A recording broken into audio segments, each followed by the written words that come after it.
Hello বন্ধুরা, আজকে তোমাদের সঙ্গে শেয়ার করছি কিভাবে ঠাকুরের পানখিলি বানাবে।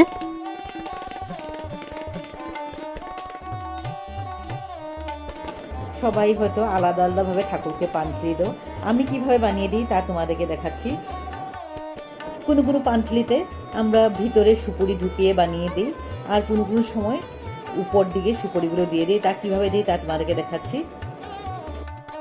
এটা একটা গোটা পানের খিলি, তা কিভাবে বানাচ্ছি তা দেখাচ্ছি। এই পানটার ভিতরে সুপুরি ঢুকিয়ে বানাবো। আমাদের প্রত্যেকটা অনুষ্ঠানেই পানের প্রয়োজন হয়, সাধারণত আমি এইভাবে বানাই।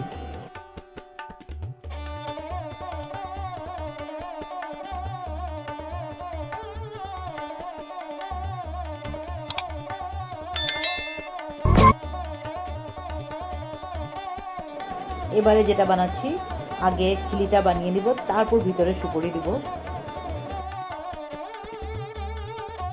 আমি এখানে দুই রকমের পানের খিলি দেখাচ্ছি। কোনো কোনো সময় পানগুলো সেরকম টাটকা থাকে না, তখন আগে পানখিলিটা বানিয়ে তারপর সুপুরিগুলো দিলে ভালো থাকে, অনেক সময় পর্যন্ত খিলিটা থেকে যায়।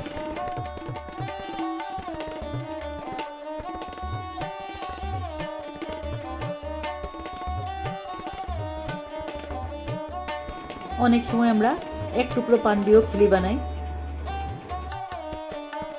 অনেকেই পঞ্চদেবতাকে এক টুকরো পান দিয়ে খিলি বানিয়ে দেয়।